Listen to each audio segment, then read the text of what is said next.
Here we go. So I will do, yes. Get comfy. People, I don't have chips. I'm so sorry. You're good, sis. Look, I just ate. Yeah. You're good. Great. Okay. Hello, everybody, and welcome back to the Global Gyal channel. Yes. Oh, look at this energy. Loving it. So welcome back to this series where I sit down and have a conversation with Black female travelers that I've met here in Colombia. Hopefully I can do this series in other countries around the world. But today I have another very special person with me. It's actually the first time I'm meeting in person, which makes it even better. I also met her through this Black woman expat group here in Colombia. And so we've had conversations. She's very integral in that group. But we're gonna get into all of that. So let me just introduce, let me let her introduce herself. So welcome to the channel. Oh, thank you so much, Alyssa. My name is Dahana, or D. Everyone calls me D for short, but yes, my name is Dahana. I'm from Colombia, specifically a place called Buenaventura. Buenaventura. Yeah, there's a lot of Black influence there. It happens to be the most important shipping port in Colombia. Okay, what side is that? Like Pacific? Yeah, it's on the Pacific coast. It's actually 3 hours away from Cali. From Cali, Yeah, okay. so Cali is it is the third major city in Colombia, but it's the only major city that has road access to a beach on the Pacific coast. Has access to the Pacific coast. Exactly, yeah. Interesting. And this is proof, y'all. We are going to learn so much about Dee's life and Dee's story. Dahana, y'all, I'm learning things already, but also about the Afro Colombian experience. So this episode is you're going to want to pay attention and learn. And don't forget to like, share, and subscribe to the channel. And so let's jump in. First of all, let's learn a little bit more about Dee. So Dee, tell me a little bit more about you in terms of, but let's start from the beginning. So for instance, where were you born? Right, so I was born, again, in a little town called Buenaventura, Colombia. The majority of people there are Afro Colombian. Okay. In every different shade, from your brown to my brown to a darker brown to black. Okay. A lot of the influence there is from the Black diaspora. Yeah. There's a lot of the culture is shown through music, through food, through the way we dress and express ourselves as well. The first major city that people encounter leaving Buenaventura is Cali. It's Cali, okay. And Cali is like the third major city or like the second major city in South America. In South America. With a big abundance of Blackness. Okay. Yes. Okay. And in Colombia, I believe it's like the first or second city with the most Black population. Okay, I did not know that. Yes. Nice. What was childhood like there? Did you spend your entire childhood there? Or? I didn't. So this is what happened. My parents are crazy. I don't know why, but this a little background. My dad, at 16, your parents tell you have to go to school, you have to do this, you have to do that. Well, it's the 70s. My dad was traveling illegally on a boat to the U.S. And he would get deported like every 6 months or something. I'm like, why didn't you go to school? But it was pretty funny. He did that as a teenager. Wow. And he would go to Houston and he would chill with Black people and work at like mechanical stores. Yeah. To this day, he'll sit down and have a few drinks. And I know he's like really lit when he's listening to like Barry White or the Commodores or some type of like old soul music from the 70s or something. And then I might go down there and join him. Like, let's have a few drinks, Dad. We'll throw on some Barry White or Luther Vandross and things like that. We bond through music. My dad and I bond through music. Yeah, nice. A lot. And my mother, she came from a well-to-do home because my grandfather, her father, who was a Black Afro Colombian man, he traveled the world on a boat because he was pensioned from working on commercial boats. Yeah. So these boats would go and pick up goods from different countries and bring them back to Colombia. Wow. So my grandma was so spoiled. We make arroz con pollo. I don't know if you're vegan or no, but that's rice and chicken. Yes, rice and chicken, right? Spanish. So arroz con pollo, but she only made her arroz con pollo whenever my grandfather would bring this special bacon from Italy. Okay. Yes. Okay. So your grandpa brought the bacon. We're making arroz con pollo. All right. He would bring my mom like these beautiful little like Dutch dolls that have like the clogs and the long tails and stuff like that. He knew 3 languages: Spanish, English, and French. And whenever I was sent back on vacation, I would practice with him French and English. But basically, my parents, they left illegally to the U.S. My mother and I crossed the border at Mexico. I was 8 months old. I don't remember any of this. Wait, so you were there? Yes. So you were born here, your parents were here, and then 8 months later, I don't know what happened to my mom. She's like, let's go. She was in love. Yeah. Young, dumb, and in love, unfortunately. Yeah, and next thing you know, we ended up in San Francisco. Really? Yeah. So like the first 3 years of my life were in San Francisco. Yeah. And then from there, they were like, oh, we don't want to be in California anymore. Let's try New York, because we had family in New York and we also had family in Florida. My mom was like, I don't want to live here. Too many bricks, no sun, no, no parks, nothing. She's like, I'm not doing New York. Let's get out of here. And this is the 80s, so New York in the 80s was not it. Yeah. Went down to Tampa. She was like, I could do Tampa, but she felt like Houston was it. Okay. And they're still there to this day. My mom and my brother was born in Houston. And I grew up, went to school in Houston. I did a little college there, came home and did college here as well. I went to school here, Universidad. Went to La Universidad del Valle, which is a public university in Cali. Got my teaching degree for foreign languages. Okay. And yeah, like I've been teaching English and Spanish online for a long time. Mostly English. Yeah. But right before COVID, I started teaching Spanish to tourists online. And now it's just a big thing. Now it's out of my hands. Yeah, it's the thing to do. First of all, I had no idea of this. You crossed the border. That is amazing. Crazy. And so one thing that I found interesting is that you came back home. So what was the relationship like with you growing up in Houston, Texas, of all the places, and then Colombia? Did you come back often?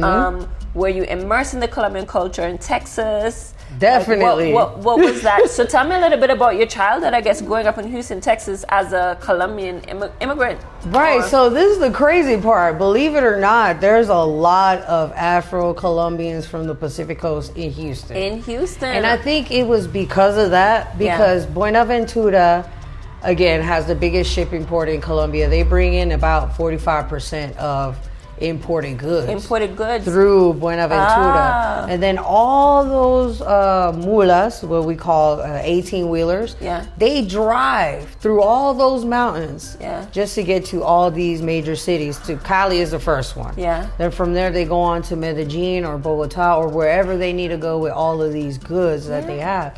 It could be food, it could be clothing, it could be cars. It's so many different things. And the road going there is crazy. There's like 5 different tunnels that you have to go through.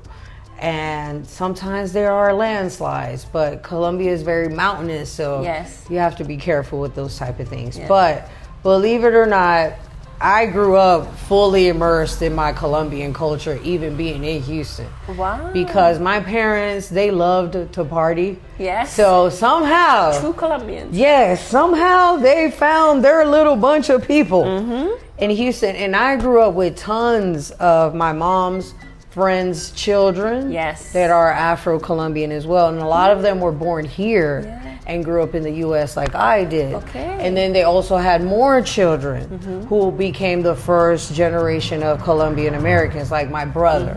and the people that are in his generation, which are the younger kids. All these people that I grew up with, we're like family to this day. You know, some of them I look up to. Some taught me how to drive and be in the streets. Some taught me game. You know, some taught me how to, you know, actually find a job and go to work. So they are relationships that I still hold dear to my heart to this day. We're still in touch. Some of them have come back home to visit and everything. So the years go by. Things happen with my family. My dad ended up being incarcerated for 10 years. Okay, wow. So that was really difficult. You know, and in Texas, that was hard. It was during the, you know, narc times and things like that. So that was really difficult for our family. The U.S. loves separating families as well. Exactly. So my dad had to come home. Okay. And then, after he came out? They deported him. Yeah. And then I got into a little scuffle with them as well, and I had to go. Okay. So you had a little scuffle with some stuff, so you had to come back. But before that, would you ever come back to visit your family or and constantly, or like was it like once in your life that you can barely remember? No, well, the first time I came out was eight years old. My mom sent me by myself with my On uncle. The plane? Oh, yes, with my uncle. Okay, we came in through San Andres. Yes. And I was out there for 4 days, came back as black as the GoPro. Yes. With my hair like this. Because I'm a kid. No one knows how to do your hair then. Right, and then we drove to Buenaventura, and I always spent summers with my grandmother. Okay. At least 3 months of the summer. Of the year. You know, most of the summers in Texas are like 3 months. So the whole time I would be here. That's amazing. And I came at least 4 or 5 times. Don't ask me how, but I did it, y'all. I did it. And it was great. My mom was able to come home at least once or twice as well. My brother came down. He was born in the U.S., so there was never a problem with him coming out here.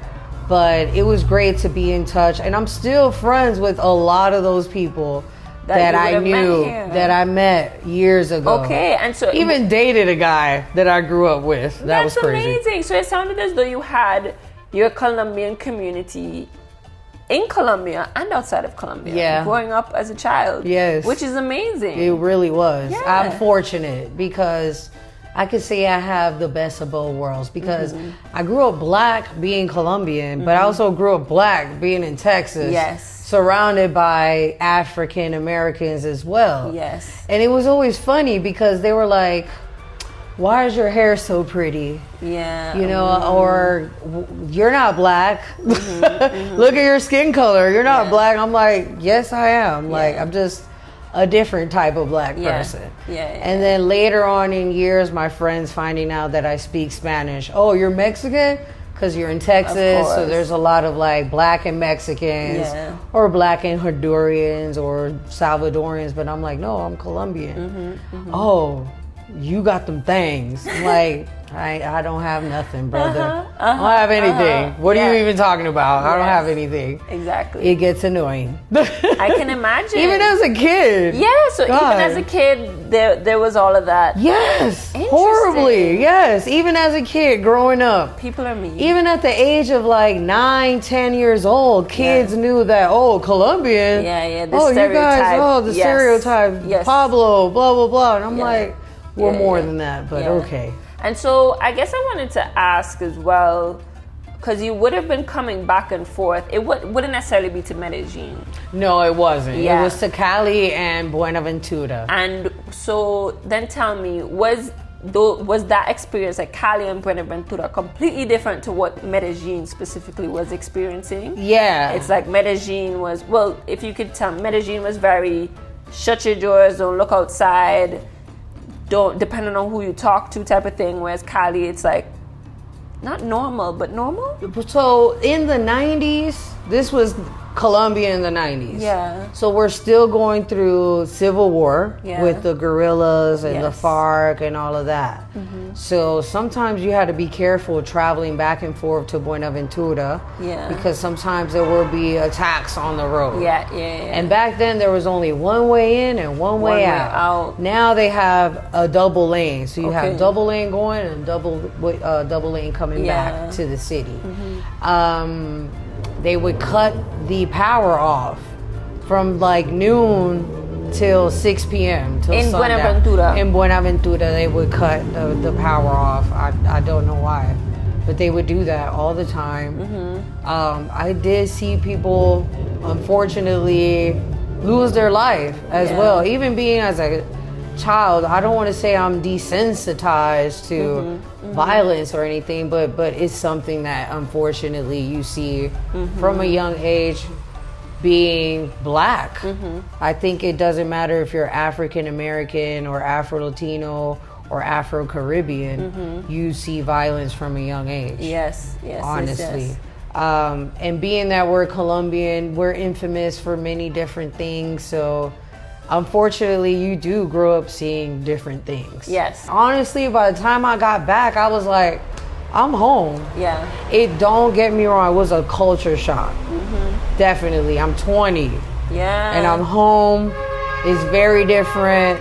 Cell phones were barely coming out. Yes. Internet was barely coming out. So I came home like in 2004. 2004, I was going to ask you. Okay, to go to university. Yes. Yeah. When I came here, I started school like a year later. I want to say I took like a sabbatical. Yeah. But it was more so like getting into being back home and not knowing if I was going to go back to the U.S. Okay. Because there was money being spent, but then there was paperwork, but then Bush is in office, and then there's a lot going on. You know, they were still in Afghanistan then. So Homeland Security was acting crazy during that time. It was hard for Colombians to try to apply and go out there. And then being the situation that my parents took me in illegally. There's like a waiver that I have to sign, all types of stuff. And you also have to wait a few years before you can actually apply for the tourist visa to go back. Interesting. So the whole time you were there, I guess things didn't work out where you could apply for citizenship or anything like that. But I feel like your story it's a unique one, of course, but still a lot of people can relate to that. Unfortunately. Yes, unfortunately, for sure. And whether you're Afro-Latino or not, I know a lot of my friends that were separated from their parents and had to go back to a country that they had never grown up in. Exactly, yeah. You call it home, but a lot of people don't. It's not home for them. Right, because they had never been. Yes. Like, I had at least came, I got to see my grandma and everyone, and I grew up with my dad as well to a certain extent until he was sent back home. But I always knew my whole family. Down to my grandparents and my dad's stepbrothers and everything. I knew everyone. And by the time I got home, it was like, oh, you're back. Yes. When are you leaving? And I'm like, oh, I'm not leaving. Exactly. I don't know when I'm leaving. Oh, I'm leaving next year. But then it would never come around. Like I would start doing other things. Okay. And I'm not gonna lie, when I got here, I was really depressed because I was like, oh, my mom was going through some things with my brother. Unfortunately, he does have a mental illness.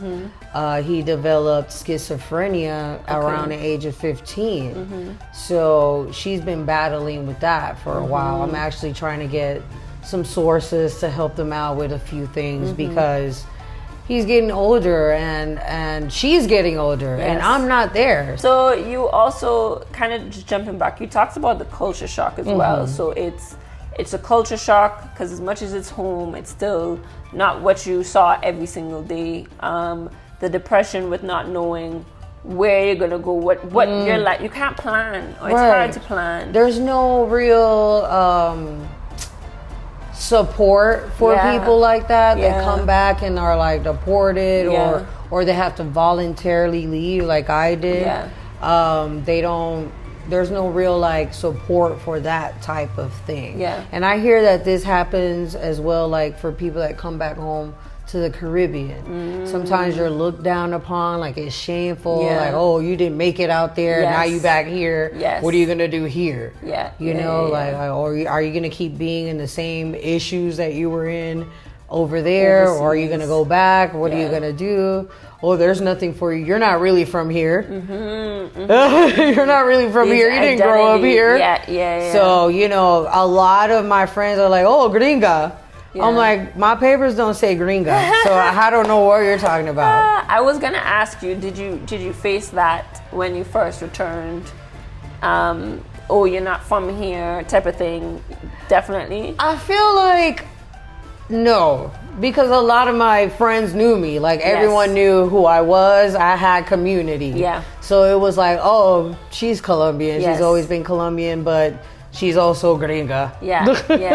And gringa, can you explain what gringa is? So gringa is, look, I'm sorry y'all, but Colombians have no shame. Like they don't care if you're black, white, European, Australian, New Zealander, or American. You're a gringo.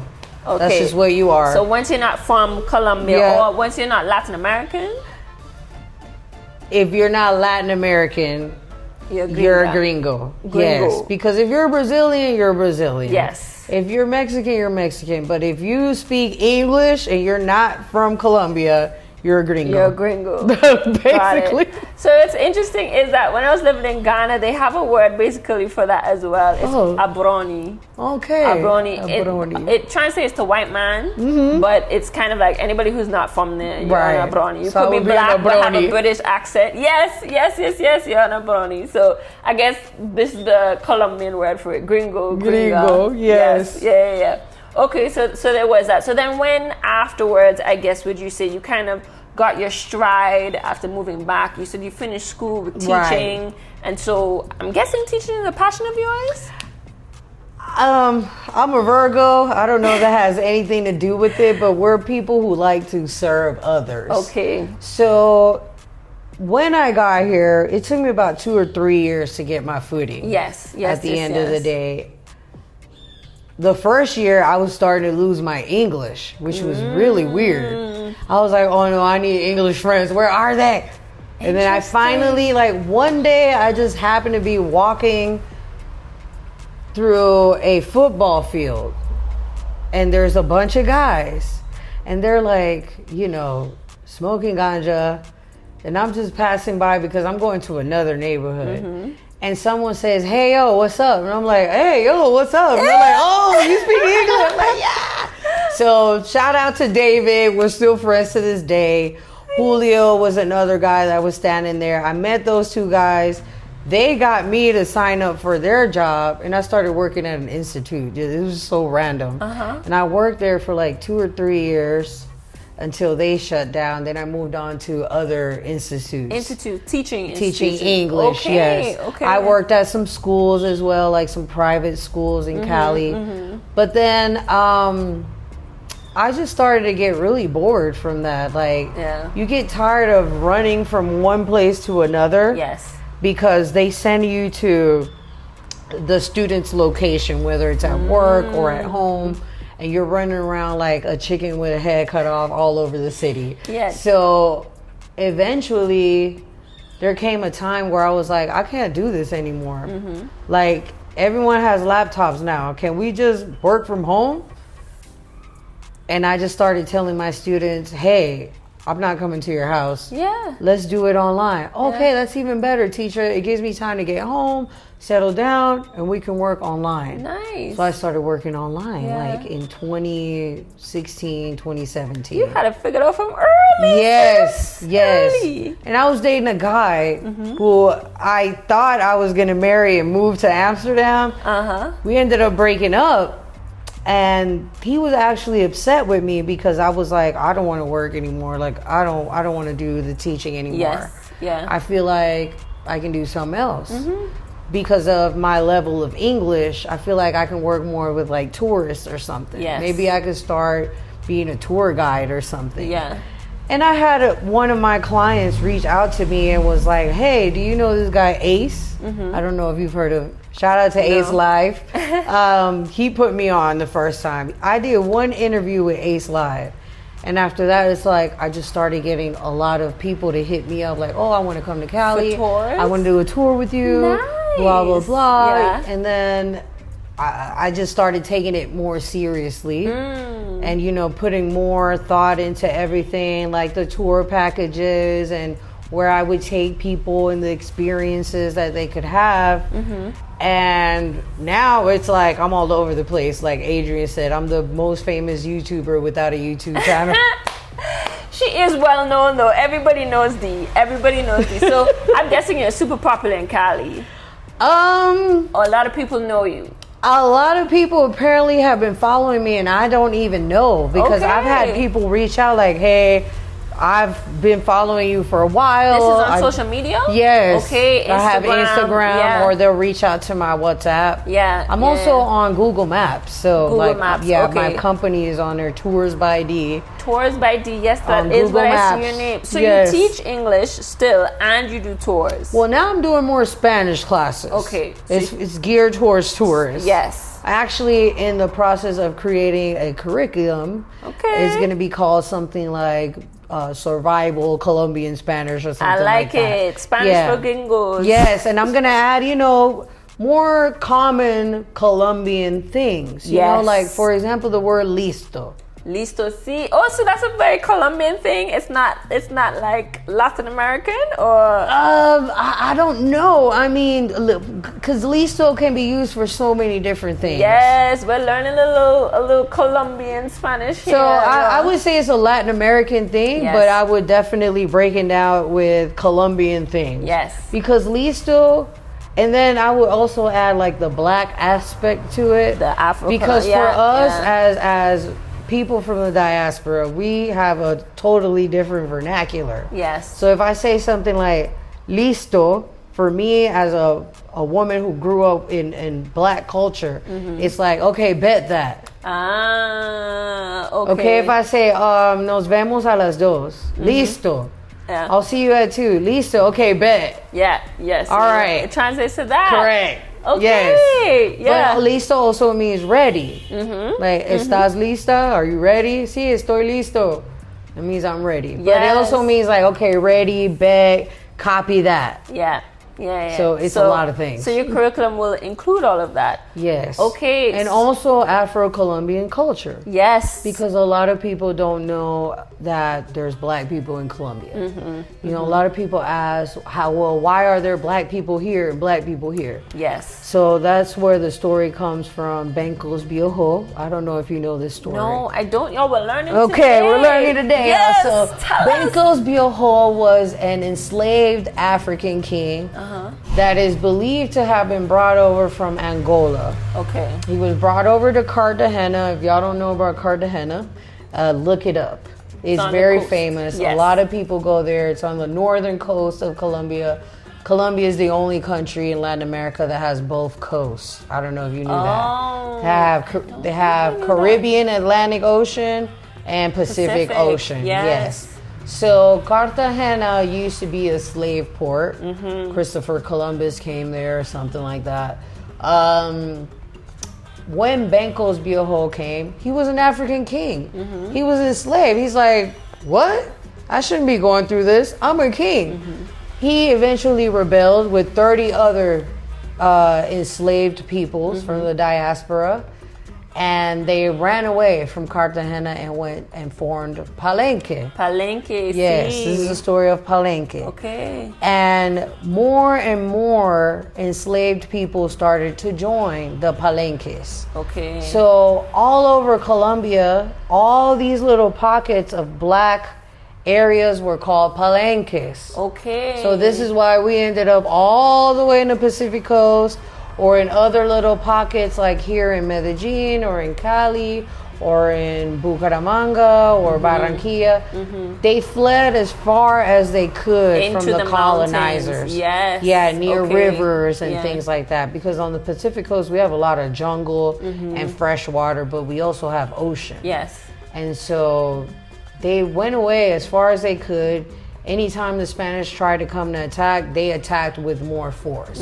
Once the Spanish saw that, you know, oh, we can't with these people, let's just have a treaty. You know, let's let them be. Yeah. They don't come where we're at, we don't Yeah. go where they're at, and they'll stop messing with us. Okay. Okay. So then eventually, you know, they would make fun of the palenqueros because they would speak in their language.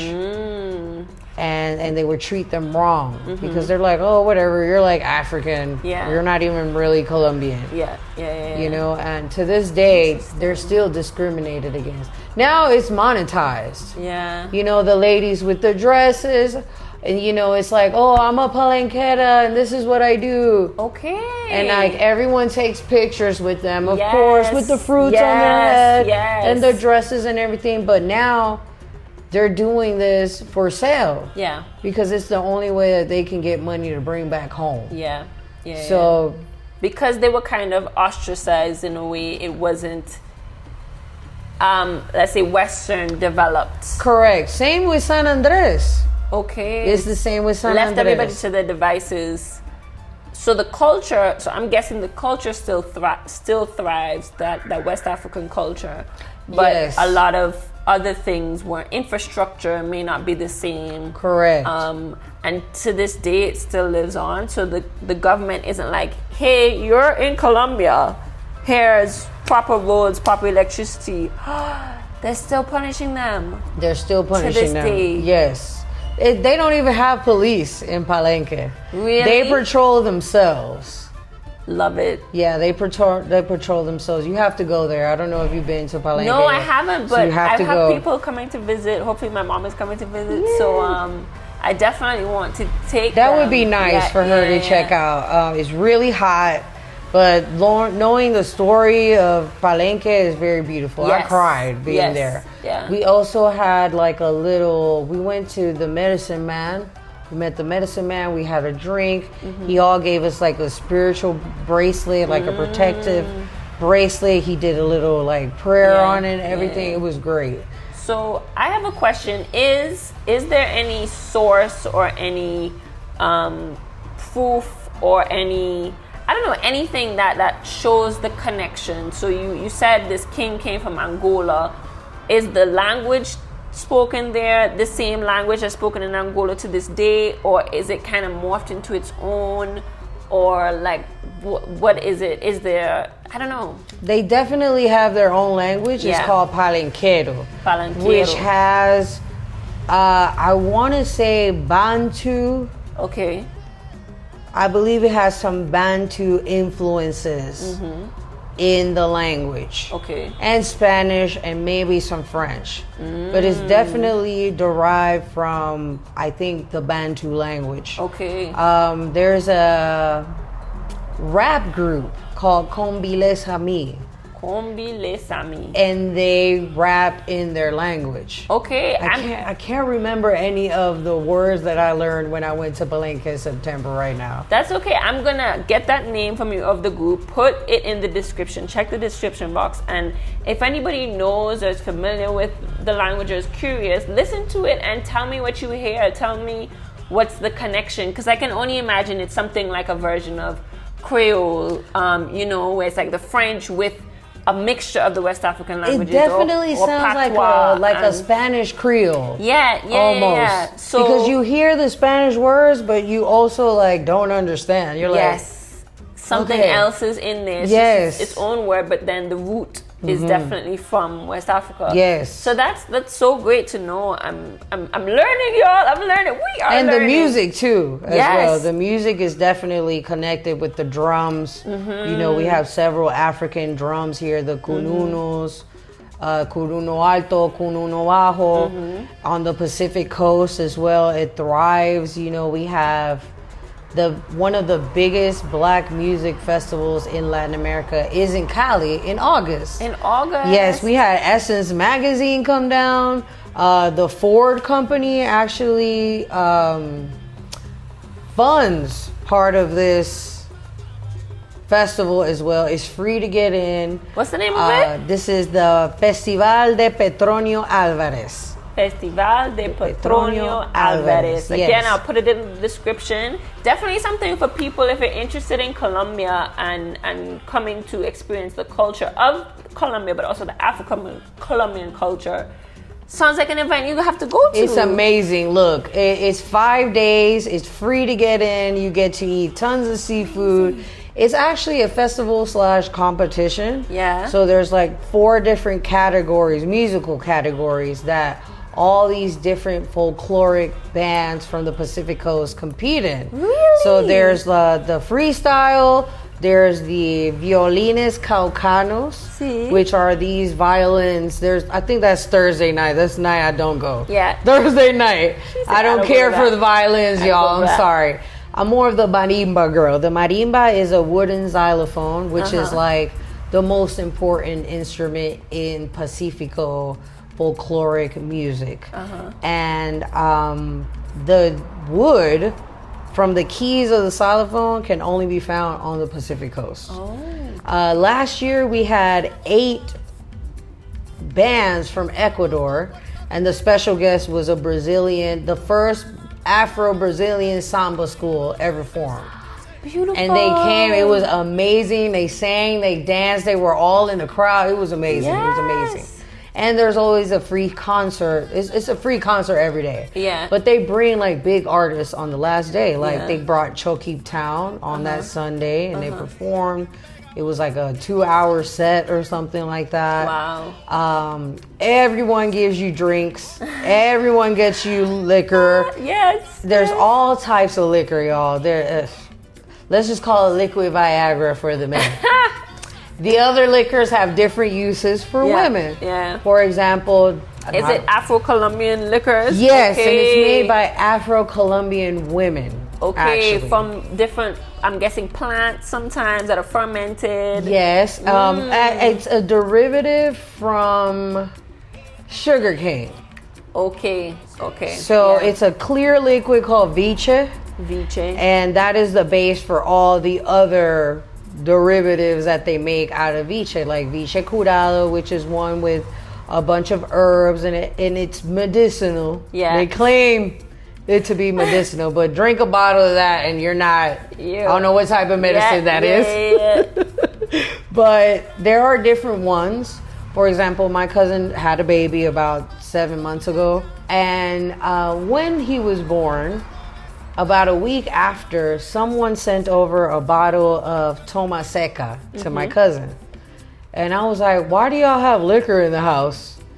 And my aunt was like, oh, they sent this to your cousin Luisa so that she can clean her womb. Oh, interesting. Because whatever is in the toma seca helps to clean your womb faster. And because she also had a cesarean, it helps to heal the cesarean part faster as well. Yeah. So I know it has a lot of like cloves and cinnamon in the drink, but it has viche and some herbs and everything that help to clean out, like I think parsley and some other different Colombian herbs that I have no idea.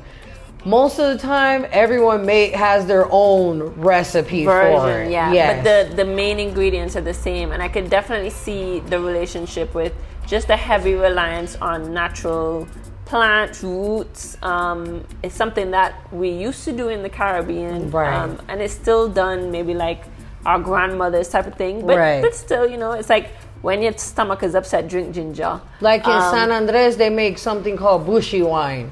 Okay. So bushy wine is the same as viche that we have on the Pacific Coast. Yes. I took some viche to my cousin in San Andres. I was like, drink it. He's like, oh, this is just like bushy wine from Providence. Yeah. I was like, oh, okay. And I wonder if, I don't know, but again, just in reference with Ghana, I know they have palm wine. I don't know if you're familiar with that. I'm not. They tap, I guess it's from the palm, I don't know if it's from the palm tree. Oh gosh, y'all don't thing me, but don't kill us. It's a fermented thing that it's tapped from a particular tree. Wow. And I guess you leave it to ferment, and then it gets you where you need to be. But then they also have it's called apateshi, which is homemade stuff. I kind of got that it was more so to moonshine. Right. Yeah.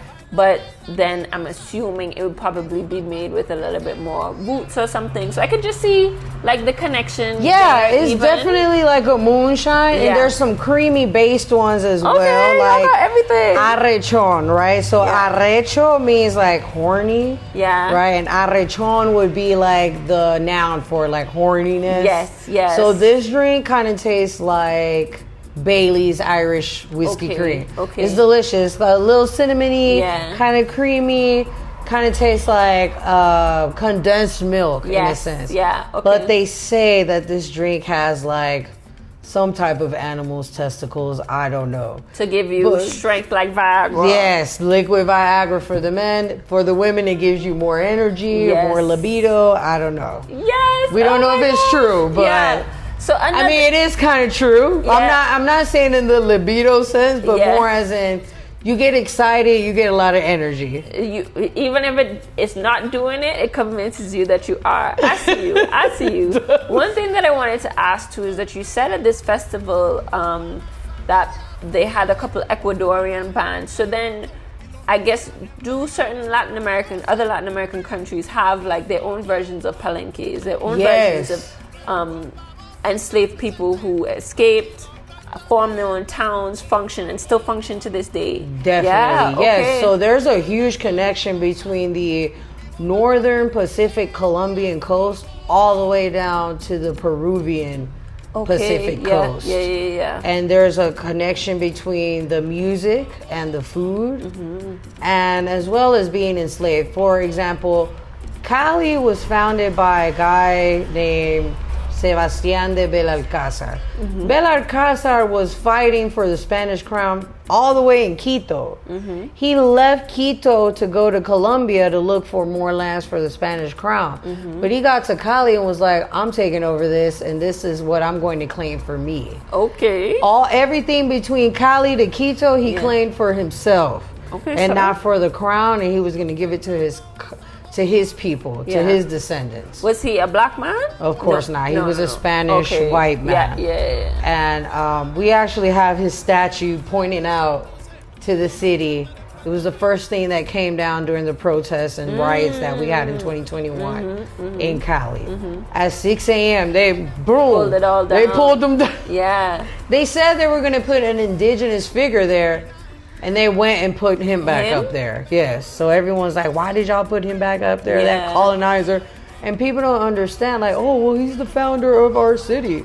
But they don't understand all the damage that he did between that. Yeah. And what He that had people represents. fighting for years. You know, he had indigenous peoples that didn't get along band together just to try to beat him, plus the enslaved Africans. Wow. But he was still able to beat them and took Yeah. over Cali.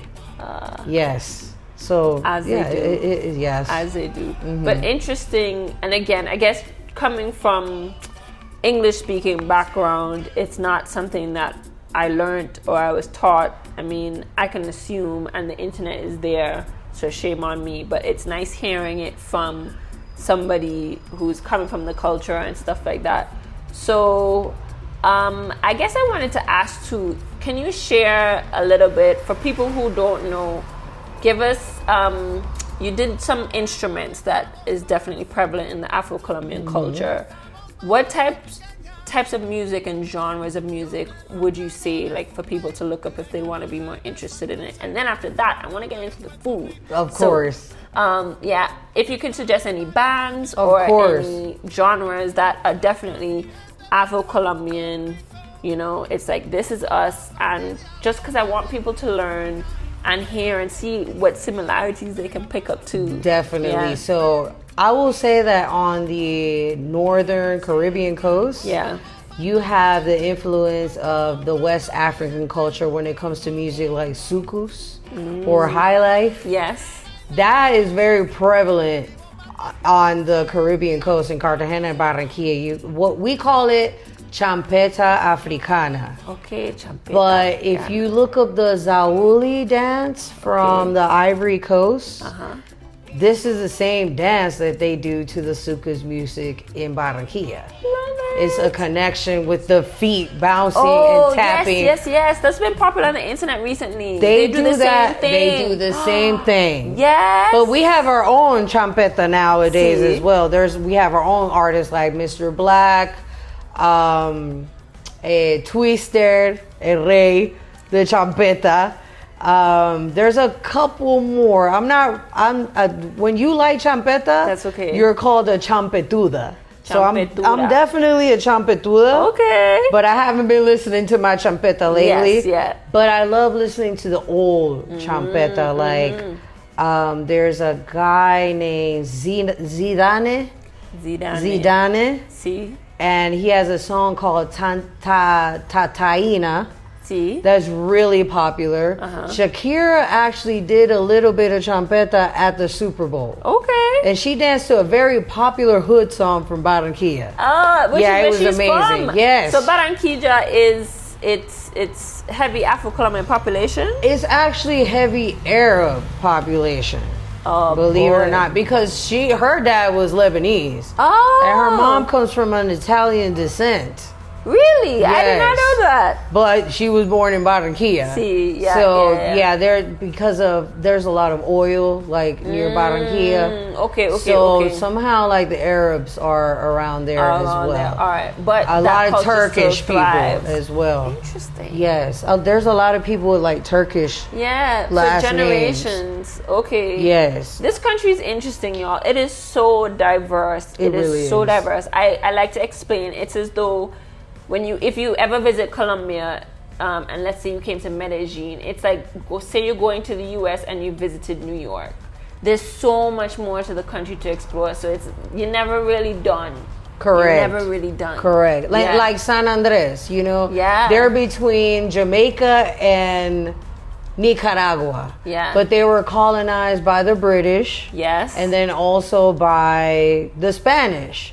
And then the Spanish were like, well, we can't really grow crops here. Let's just give this island to Colombia. Okay. And then the Colombians flooded the island and made the original peoples of the island stop speaking their English Creole to adapt to the Spanish language. ¿En serio? So now they're trying to teach Creole at school. So they speak English Creole in San Andreas. They sound like they're Bajan or it's Jamaican What? patois. And you can find jerk chicken there and rondon. But is that because that's just what they make, or it's because like Jamaicans kind of came and then their enslaved ancestors were Jamaican. What? So yeah, like my cousin, he literally speaks Creole. When I hit him up, I always say, "Hey, primo, where you there?" And he's like, "Hey, primo, where you there?" I'm like, I'm here in Cali right now. Where are you? Yo, I'm over here in the cold. Can somebody make a trip for me to Cali happen? I really can't. There's breadfruit in San Andres. Oh my God! Sorry, I said Cali. San Andreas. Somebody, please. Look, donate to my PayPal, please. I will get the content for you all, but it really can't happen right now in my bank account. But if somebody wants to get me to San Andreas where I can get this on film, that would be amazing. It's amazing. I love that island. The water is super gorgeous. Yes. Everyone's really nice. I never speak Spanish there. I always speak in English to everyone. Oh, and they appreciate that better. English. Because of the English Creole. Okay. They would prefer to speak English to you. Okay. A lot of people on the island already know me. So it's like I get them like, hey, Lee, yes, I want 3 jerk chicken to go. How many? What's the population of San Andreas? I'm not sure right now. Okay. Because it's overpopulated. Some people stay there illegally. Yeah. Even as Colombians, we're not allowed to stay there over 4 months or something like that. Unless you have business there or you're actually from there. They have a different color ID. Yeah. A bronze color one. Yeah. And just to try and get that ID, you're either making babies with someone from the island, or your mom is from the island, or your parents are from the island, or you were born from the island, or you're doing business on the island. Interesting. So I also realized we kind of jumped. So San Andreas is an island in the Caribbean Ocean that, like she said, belongs to Colombia, but it's an island. It had its own thing going on before all of that. So definitely look it up. It's a part of Colombia. It's like the situation between the U.S. and Puerto Rico. Okay. It's a territory. That's a good comparison right there. Okay. It's the same thing. The U.S. doesn't care for PR, just like Colombia doesn't care for San Andreas. Right now, 2 airlines crashed. Their companies crashed. Yes. And right now, San Andres has no one on the island. No tourism going on right now for spring break. And that's it's what empty. it heavily and it depends should on. be It should be full right now, Yeah. but it heavily depends on tourism. Yeah. You have to pay a tax to get into the island. Okay. It's like a $25 Passenger tax. type of thing. Yeah, it's like a tourist fee. They Even do as that a in the Colombian. Caribbean. Even as a Colombian, we have to pay You it. have to do that. But where does the money go? In somebody's pocket. Because it doesn't go into the island. First of all, the island got hit by a Cat 5 hurricane in 2020 because there's two islands. There's Providence, Old Providence, and then there's San Andres. Yes. Like Bahamas? Yes. And that island is just as magical, even better than San Andres. Like if you want to go off grid, you go to San Andres. Okay. I mean, you go to Providence. Yeah. To San Andres, you go to have fun and do tourism, party, have a couple drinks, whatever. To be more like eco-touristic, you go to Providence to connect more with nature. The water there is so still. You just float there the whole time. And it's so clear. You can see the starfish walking next to you in the water. It's amazing. It's my kind of water, nothing less. So in 2020, unfortunately, there was a Cat 5 hurricane. I think it was Iota. Okay. That big hurricane that went through Central America as well. But in Providence, it started around 2 in the morning. A Cat 5, and it stayed there till like 7 in the morning. Oh, it was just. And this island is like 10 miles. It's not that big. Yeah. And then it went on to San Andres, lifted up a couple rooftops, and then moved on to Central America and did a whole bunch of stuff there as well. So the government, I heard China sent money over. No one knows where that money went. Yeah. They say the island is different but beautiful. Yeah. Because now all the houses are like new. Everything is painted very colorful. But there was still some destruction done. So I want to go back. I haven't been since 2017. It was amazing. Wow. Oh my God. You sold it to me. I definitely want to get there. Okay, so let's jump back to okay, so you shared a little bit about the types of music to look up, a couple of names. So let's jump into food. What is like specific Afro Colombian food? I know for Medellin, and for different regions have different foods that identify you with that region. So right. With all of that knowledge, like what is like definitely Afro-Colombian food? And I guess it'll be different on the Pacific than it is on the Caribbean coast. Correct. So what is it that you know for Buena Vista? Buenaventura, yes. Buenaventura. Or the Pacific coast in or general. Or the Pacific coast, yeah. What's like typical Afro-Colombian food? I know arroz con pollo. Arroz con pollo is a typical Colombian thing. I would say it's a Latin American thing. Okay, Everyone has fair their enough. own version of chicken and rice. Yes. But okay, you know, in the U.S., people relate black people to watermelon and fried chicken. Yes. So in Colombia, people relate black people to seafood.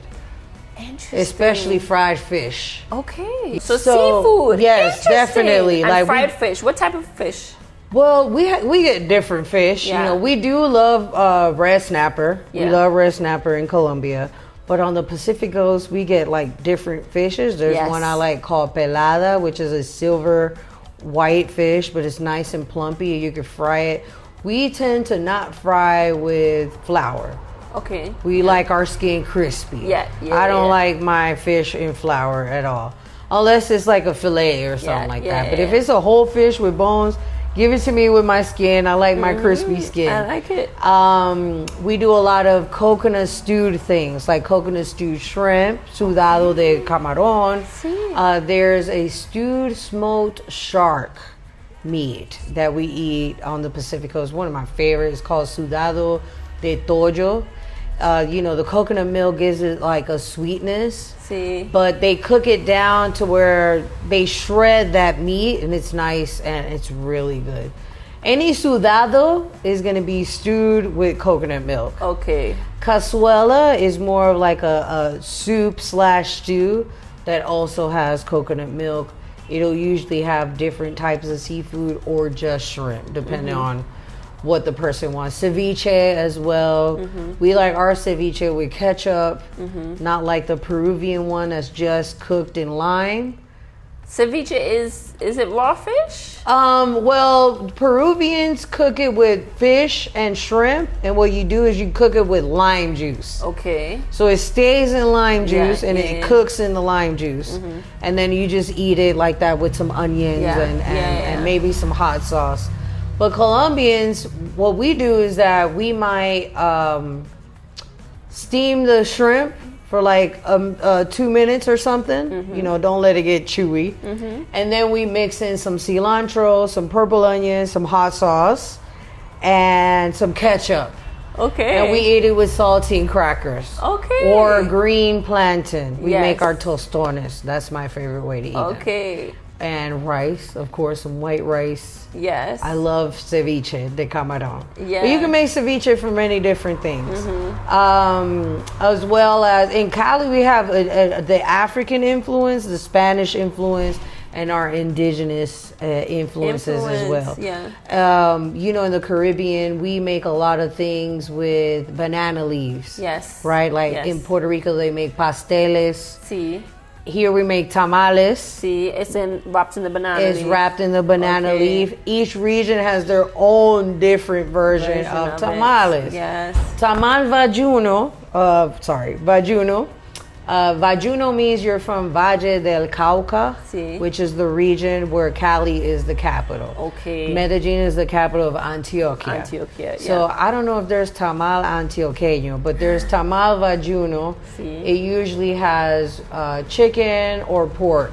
Like you In might have it? pork ribs And the together. And the tamale is what's the main ingredient? Is it cornmeal? I don't know what they make the masa out of. The masa is like the thing that congeals it together. Yes.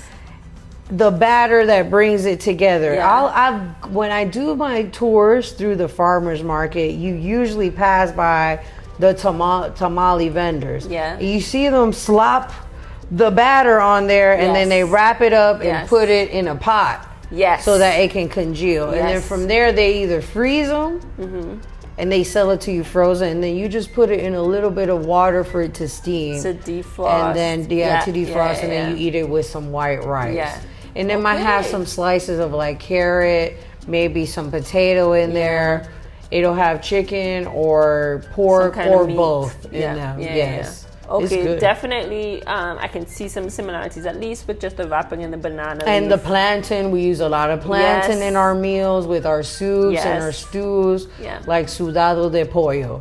You know, we use a lot of potatoes. In the cities, we're very much meat eaters. Yeah. But Cali, what I love about Cali is that we're close to the Pacific coast, so we get a lot of fresh fish and seafood. My dad brings me fish all the time. Yeah. He brings me these little fishes that are like this big. Yeah. They're called gualajitos. And they're like a little red snapper. Okay. But they're so delicious. Oh my God. And like you were saying, the fish in the Pacific is going to be different to the fish in the Atlantic. Yes. Do y'all smoke stuff a lot? We do. We smoke fish as well. We smoke a lot of catfish. Yeah, we smoke a lot of catfish. Too? Yes. Okay. We just don't fillet it like Americans. Yes. What we do with catfish is we like to stew it. Okay. Or we use it for soups. That's what Okay. we use it the most Okay. for. Yeah. But we don't fillet it. I wish we did, because I would love a catfish po' boy right now. So I'm more familiar with catfish in Ghana, but then apparently it's popular in Nigeria as well, where they season it and just grill it, like just kill it for you right there Nice. on the spot type of Oh, thing. wow. And you share it among like 4 or 5 people. Wow, You so go it's to town. huge. Yeah. Wow. So this one is different when you're talking about stewing it, but still interesting, the similarity with the types of fish and stuff like that. And we smoke it too. Like Yeah, I've had smoked catfish. My dad has brought me some. I made my own smoke. I make something called tapao. Tapado. Yeah, tapao is tapao Tapao. without the D. tapao. The black way, tapao. Tapao means to cover. Okay, Right? yeah. So basically, it's a little like consommé. It's a fish broth. Okay. You just don't add the coconut milk. Yeah, You just okay. make a simple fish broth. It's like you add your water, you add your veggies that you want, and then you add your fish. And then you add your fish and you let it cook for a little bit. You might add like half a cube of chicken bouillon or something just to give it more flavor. Yeah. And that's it. And that's it. And you have that for breakfast with agua de panela. Nice. If you've had hot agua panela. No, not yet. You've had limonada de panela, though. I think. Oh, yes, panela is the sugar that's not sugar. The cane sugar. It is sugar. It is sugar. It's just before it's processed to be brown sugar. Okay. And it's the best sugar to consume because it still has all of its vitamins. It has vitamin A and D. Okay, got it. Yes, I've had it before. What was I gonna ask you? I was gonna ask you, do Afro Colombians like spicy food? You know what? Colombians don't really like spicy food in general. Yes. But in Cali, we have a lot of flavorful food. Yes. Now, in Medellin, I know a lot of people complain, oh, the food isn't good in Medellin, or in Colombia. Some people say in Colombia in general. The flavor. Anyway, sorry, go ahead. So, if you're Caribbean or African, I'm going to let you know right now, we don't over season our food. No. We tend to cook a little more natural. Definitely. We use a lot of herbs, a lot of veggies, a lot of fruits. We don't use salad dressing. A lot of people go into shock, like, what is this? Like, we just use lime, salt, and pepper for a salad. And I'm so used to that I'm like, oh, this is so amazing. Yeah. Colombians aren't really into salad dressings. No, and just a bunch of other stuff. So the flavor here, it's like you said, it's more natural, it's more healthy. I have found though, when an Afro Colombian is in the kitchen, there is more flavor. Definitely. And I will say it reminds me of food in, again, Ghana. Definitely more natural. There's not as much use of salt and butter and all that kind of thing. We love that in the Caribbean now. But they do use spice. As in for pepper is what they call it, but the food is spicy, the food is hot. Right. So I guess it's flavorful and natural here, but not hot. But and in the Caribbean, we have a little bit of everything because they're using the Maggi cube and the this and the MSG and the salt and the pepper sometimes too. So I guess we're like a blend of both worlds. I love pepper though. You do, because I heard you say you throw hot sauce and ketchup in the ceviche. So I was like, oh, maybe they do like spicy food. But then I grew up with a lot of Mexicans in Texas as well. But I also grew up with Caribbean people. There was a lot of Guyanese people in Houston, believe it or not. Like their spicy and food. Jamaicans as well. Yes, I had a friend, shout out to Shivani, had her curry fish or fish curry because she's Guyanese. Because you know it, yes. So it was spicy and it was always so delicious. And I'm like, Mom, why can't you cook like that? I don't like spicy food, dog. But I grew up to appreciate spicy food, like from different cultures. Yes, as well. definitely. You know, nice. so like my dad as well. We like to cook spicy. Yes, but now he's not gonna put ghost pepper in the rice. No, he's not. We're not gonna do that. We're just not gonna do that. And I guess kind of wrapping up. So we touched a little bit on your tours, but I definitely want to drive it home. So if somebody is coming to, when would somebody contact you when they're coming? Is it when they're coming to Colombia in general, or is it when they're coming to Cali? Like what do your tours entail? Okay, awesome. So I do provide tour guide services in the city of Cali and recently Medellin as well. Okay. I actually did a tour on Wednesday in the Comuna 13. What I did was hire the tour guide because I love her and all the details that she gives. Yesterday, she actually took us down another path. Zero tourists. Nice. There were no tourists on that path. There were actual people from Comuna 13 there. Living their and lives. They came out and said hi to everybody. We're like, hey. You know, some people came out and gave us some drinks. We were like talking to them. The kids were playing with us. You know, you're not supposed to give kids money, but we kept giving them money. You know, I mean, what's 2,000 pesos? You know, it's only 50 cents. So, we had a really class. We do private tours. Also, consultations. You know, I want to go to Colombia, but I'm scared. I don't know where to go. I don't know where to stay at. I don't know what area to be in or what to do. Call me. Yes. We can do a consultation. I can help you out. I have several Airbnb lists from different cities in different safe areas that you can stay in. You know, you can always send me your Airbnb location that you've booked already, just so I can double check. Yes. Like, hey, okay, yeah, you're in a good area. Either or, you still have to be aware wherever you travel, 100%. whether you're in Colombia or in the US or in the Caribbean, wherever you go, you got to be aware of your surroundings. Unfortunately, there's a lot of little petty theft that happens in Colombia. Yeah. Have a backup phone, give it up, because it's not worth losing your life over a phone. Yeah. Okay, just give it up, or a chain, or whatever. Yeah. Just don't come outside with the gold chain. There's no need for it. No need for it at all. Colombia is pretty safe, though, if you ask me. Yeah. But every now and then there's the occasional petty theft or opportunist theft. Yes. You were caught on the corner tapping away on your phone. You had no idea. And someone just passed by the motorcycle and snatched your phone. Yeah.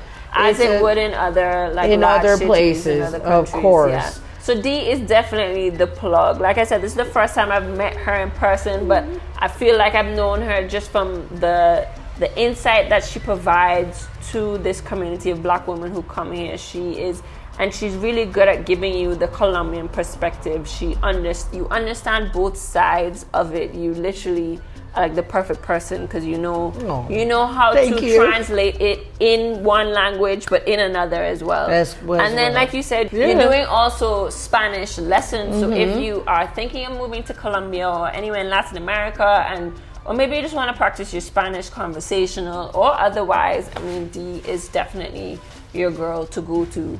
So definitely. She is the plug. Real estate, if you're looking for real estate in Colombia, I have the plug on that as well. Wellness tours, you want to get your chakras aligned. You need to go to the chiropractor, or get veneers as well, BBLs, whatever. That happens here too. Yes, yeah. Or you just want a consultation because you want to move abroad. Maybe you're coming up on retirement. You feel like your money's not going to last in the U.S. You're seeing that everyone is moving to other parts of the world, and maybe you want to gain some insight from that. I have no problem with doing a consultation with you. Maybe you need some type of translation services for an online meeting or something like that. I do that as well. Everything. Yes, I do everything. I also run a Black women's expat group in Cali. She does, yes. I am the admin, yes. And that helped me as well. When I visited, y'all saw my video on Cali. When I visited Cali, Dee wasn't in Cali at the time. She came to Medellin, so we swapped. But when I went in that group, that group saved me. Like, I met a couple of women who came with us along on our tour. on our trip.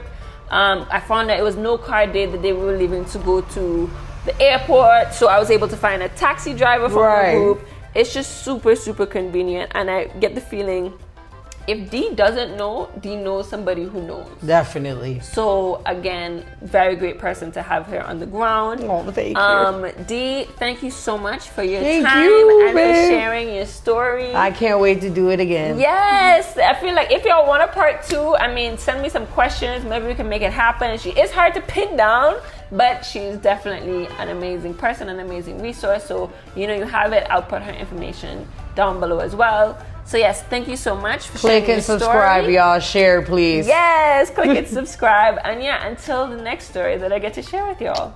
Bye.